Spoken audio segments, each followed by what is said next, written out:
Salut à tous, aujourd'hui on se retrouve pour rabaisser la S4. Après 9 mois passés sur une étagère, on s'occupe des ressorts. Pour ceux qui se demandent pourquoi elle a changé de tête, je vous invite à regarder la vidéo qui est là-haut où j'explique le petit accident qu'elle a eu et le pourquoi du comment elle a changé de look. Donc suite au sondage qu'on a fait la dernière fois, il y a 85% d'entre vous qui aiment bien le carbone. Et nous avec Vince on s'en fout, quitte à se mettre 85% de la communauté ado, bah nous on aime vraiment pas. Et peut-être que vous aimez, mais nous ici on est deux à pas aimer pour un qui aime, donc de toute façon on a la majorité quand même. Mais le peuple a parlé. Le peuple aime le carbone mais pas nous. Bon, du coup ça va être la deuxième voiture qu'on va rabaisser sur cette chaîne. On va voir si ça tourne mieux ou moins bien que la 520. Allez, c'est parti.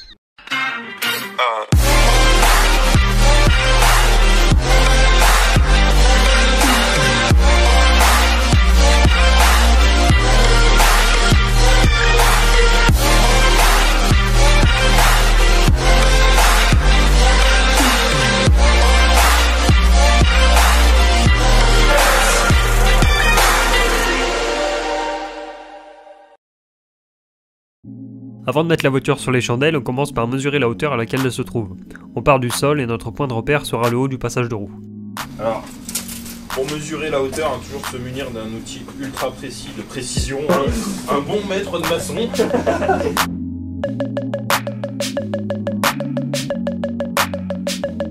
Donc on a les protections, Un volant moteur double masse.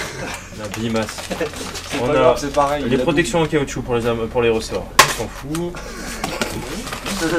On s'en fout. On a une butée. Deux butées. Alors ça je sais pas ce que c'est. Palier de suspension, palier amortisseur sur l'arrière. D'accord. Je connais pas. Ah si c'est bon, si je vois comment c'est branlé. Regarde, C'est y a le- comme y a ça, le même c'est déballé. vissé dans la caisse Ouais. comme ça. Non mais je vois comment c'est branlé, c'est bon, t'es comme les Touranes. Voilà, donc les paliers pour les machins derrière. Et puis les ressorts. Et Le visage de la dépression. Est-ce que t'es sûr que t'as envie de perdre 2 cm et demi sur ta bagnole? Oui. ah mais en plus on fait ça que pour 2 cm à la con.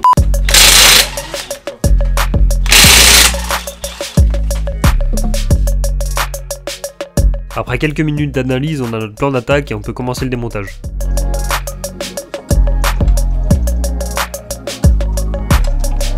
Pour sortir l'amortisseur, on va commencer par démonter les deux bras supérieurs de la coupelle.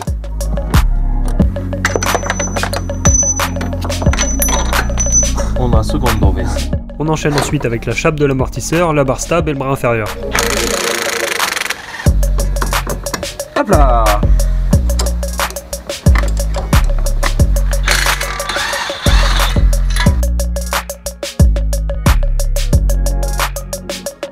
Pour pouvoir accéder à la vis de bras inférieur, il faut retirer la plaque sous moteur.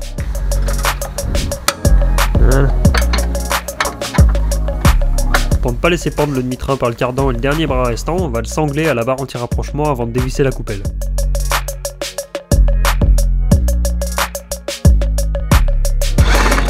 L'amortisseur ne sortant toujours pas, on a fini par retirer la chape.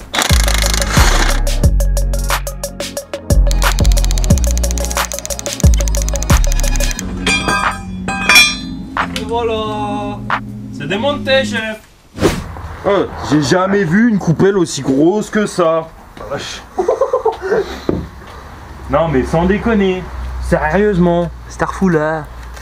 Tout ça pour même pas y mettre des combinés, pour mettre des ressorts courts quoi. Audi. Merde. À chaque épisode il dit ça. Audi grosse merde. Ah mais j'arrive pas à passer l'outil avec ta coupelle à la con là. Pourtant je suis le côté où il y a le plus de gâches hein. Franchement. Ah oui, tu prends sur deux spires. Bah ouais, j'ai pas le choix avec ton machin. Et avec le casque nazi au-dessus là.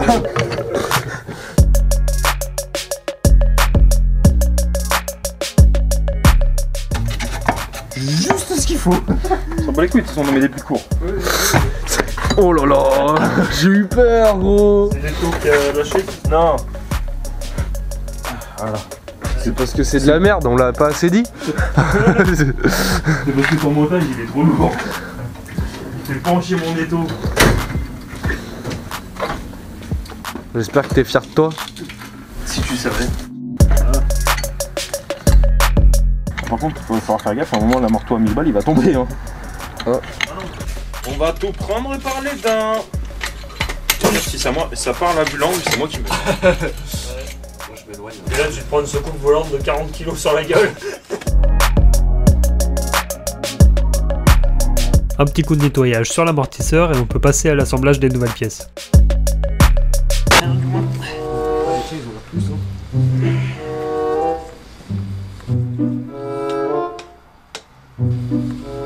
Ah, c'est de chauffer pour le dilater. Comme ça dans tes mains, le machin. Un petit moment. Fais pas du feu non plus avec. Hein. Tu le frottes un moment histoire qu'il chauffe un peu et après ouais, tu rentres et tu tournes. Là, c'est pas comme ça.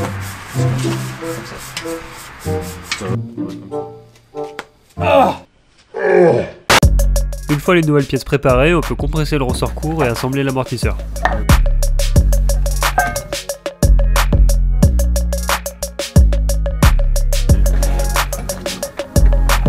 Nouvel écrou.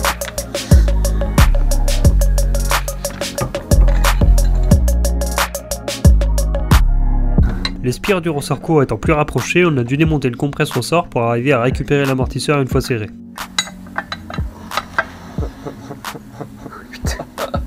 Je crois qu'on l'a dans le cul là, vraiment. C'est original comme problème. LOL. Oh!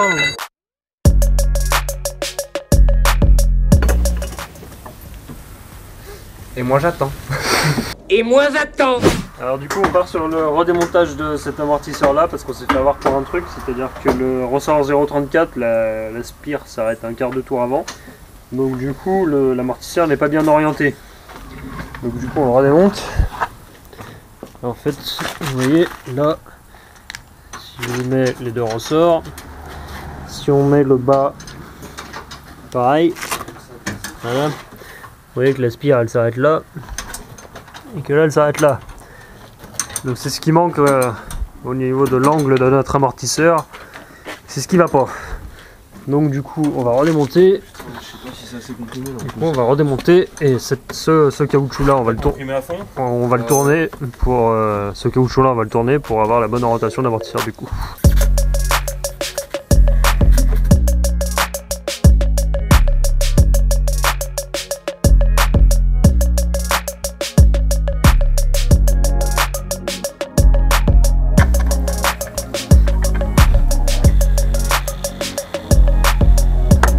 Maintenant que l'amortisseur est maintenu par la coupelle, on peut retirer la sangle et remonter le reste. Comment il disparaît dans l'aile de sa voiture, c'est génial. Il disparaît dans son passage de roue. Pendant ce temps-là, du côté conducteur, il ne reste plus que la coupelle à desserrer pour pouvoir sortir l'amortisseur. Petite différence par rapport à l'autre côté, le bocal de lave-glace empêche l'accès aux deux vis sous la bête pare-brise, il faut donc le retirer. De rien. Bon, lave-glace, c'est ça. Oui, c'était à prévoir. Bon, au moins tes vis, elles seront toutes propres.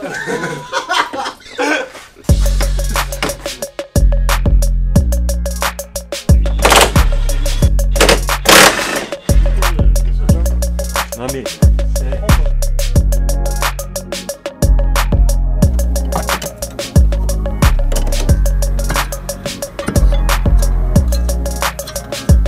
Comme d'habitude, avant de serrer les bras au couple, on compresse la suspension pour la mettre à hauteur de roulage. Si vous vous souvenez, dans la vidéo, on avait changé les bras du train avant, on n'avait pas pu serrer les bras supérieurs au couple parce que la clé dynamo ne passait pas. Donc mon père m'a dégoté cette antiquité qui est une clé dynamométrique des années 80 je pense, et qui a des têtes plates. Donc cette fois on va pouvoir les serrer au couple. Voilà, 50.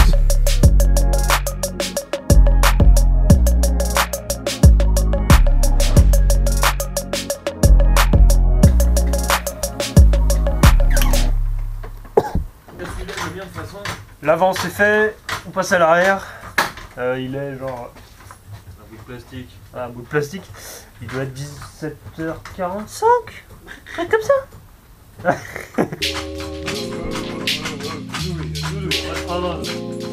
Roulera pas.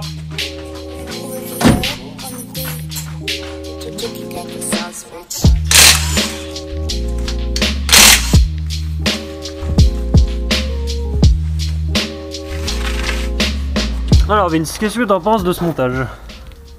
Ah, je vais pas faire mon habituel réplique, c'est de la merde. Qu'est-ce que tu en penses vraiment?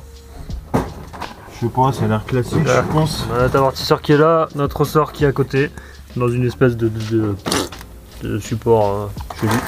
Voilà. Je pense qu'a priori, juste en desserrant l'amortisseur, en enlevant de là, on va pouvoir descendre ça et peut-être pouvoir bouger celui-là. D'accord. Mais t'es obligé de le comprimer ici du coup, non? Non, les arrières, on n'était pas obligé de les comprimer en fait. Ah cool.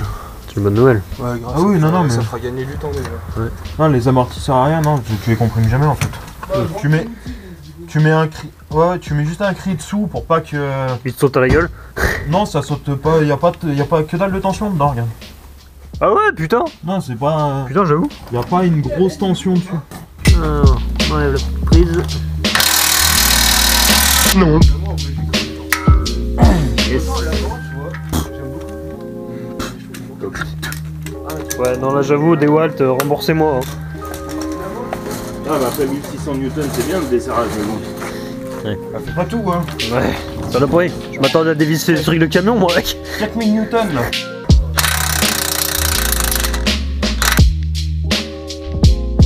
Alors du coup, notre plan d'attaque pour démonter le ressort, on va dévisser là, enfin on va pas le dévisser totalement, on va le descendre, on va descendre le demi-train. Là, on va virer cette plaque là, j'espère que ça va pas faire chier avec la chandelle. En dessous, il y a encore une vis du demi-train et ça va nous permettre de descendre. Ensuite, ce petit cache qui protège le ressort, on va pouvoir le tourner et on devrait, avec un peu de bol, pouvoir sortir le ressort.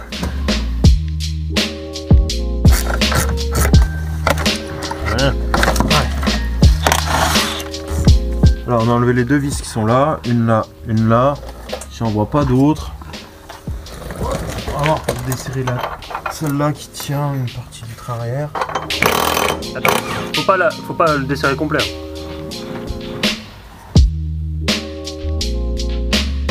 On fait la même chose de l'autre côté pour faire descendre encore un peu le train arrière et on peut sortir le ressort. Du coup notre ancien ressort, avec ces anciens Kawach que j'ai baigné là-bas, notre nouveau ressort et nos nouveaux Kawach.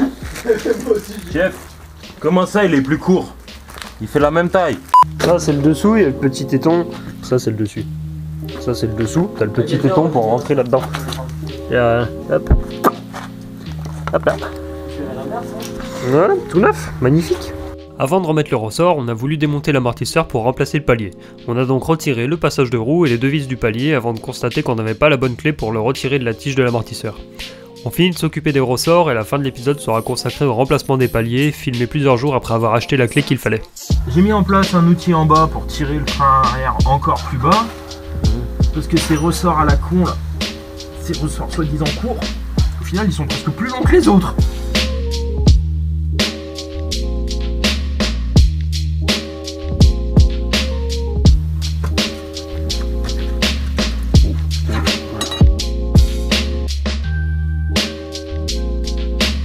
Le nouveau ressort étant en place, je m'occupe de remonter ce côté-là pendant que Vince s'attaque au côté conducteur. Hop là. Du coup je fais la présentation d'un super outil aussi pour descendre les bras de suspension. Ça marche aussi pour les trains arrière d'Audi, à première vue. Hein. Alors, pas compliqué. On va chercher un point d'accroche en face. Très bien. On prend la chaîne. Là pour nous on va la passer hop, là à travers. Donc on passe la chaîne, on l'attache au petit crochet qui est là. Ensuite on serre là au milieu. On serre, pardon. Voilà. On vient chercher un point à peu près solide. Hein. On va prendre le point de fixation du bras. Si il veut bien. Voilà. Hop. Ensuite, un gros tournevis dans le trou. On tourne. Et si tu veux bien filmer le train, Vincent, on peut voir que ça le fait descendre. Voilà. Et ça permet de garder en tension. En tension descendue. Pour sortir la rama. Et Mendes est de retour. On reprend notre démonte-pneu et voilà. Ça dégage. On faufile le nouveau ressort à la place. C'est un travail de patience.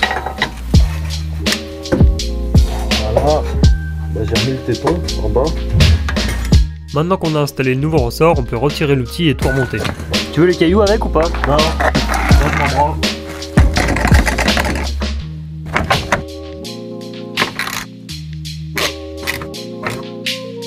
Voilà. 16 paranoia-filled days later. On espère.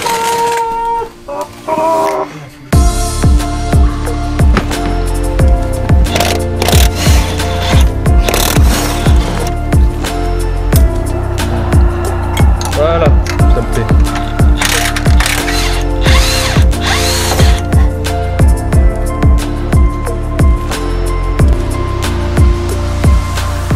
J'ai ma petite clé d'enfant. Et celle-là. Et ça. Contrecoudé de 16. Introuvable en magasin parce qu'il passe du 15 au 17 en général sur les sites, sur les kits.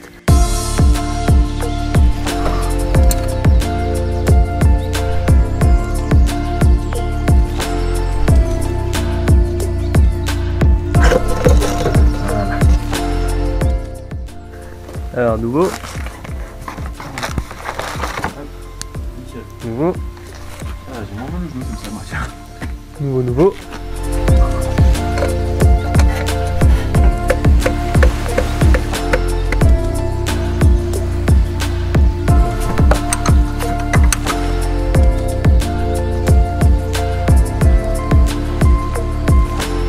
Une fois le palier serré, on peut remonter l'amortisseur avec de la visserie neuve.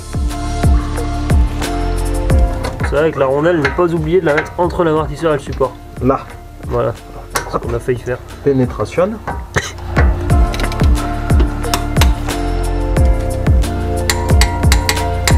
On en profite pour mettre la protection qu'on avait oubliée sur le ressort, on remonte le passage de roue et on passe à l'autre côté.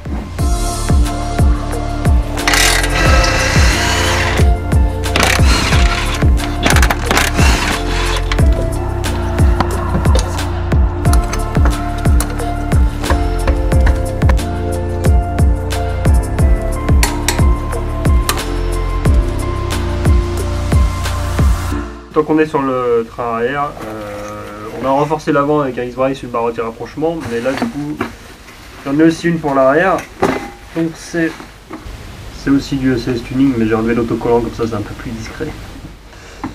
Voilà, donc ça va nous renforcer l'arrière de la caisse. Voilà la notice la plus courte du monde, donc on a littéralement 6 étapes et basta. Pendant que Vince essaye de desserrer ça, moi je vais descendre un peu l'échappement. Donc là ça doit être une vis de 13 peut-être. Et de l'autre côté il y a juste 2 vis. Donc on va le descendre un peu pour pouvoir passer la barre.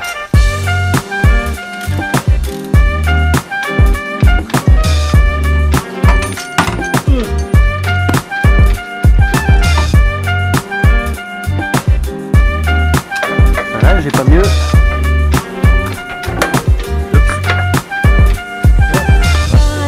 On a d'abord essayé de visser la barre sans descendre davantage l'échappement, mais sans succès. Avec l'inclinaison, la vis ne tombait pas en face du trou. Donc CS Tuning, une douille de 18 normale, ça passe pas dans votre truc. Hein. Donc là on a trouvé une douille à la con, mais toute fine, qui rentre pile poil dedans. Donc si vous voulez faire ça sur votre S4, assurez-vous que vous avez une douille assez fine par contre. Plutôt que de batailler plus longtemps pour essayer de faire tomber la vis en face du trou, j'ai décidé de descendre encore l'échappement afin qu'on ait suffisamment de place. Je suis en train de démonter les supports de l'échappement qui sont ici, et au milieu il y a une petite plaque qui va gêner aussi la descente de l'échappement. Donc ça je vais la faire sauter aussi.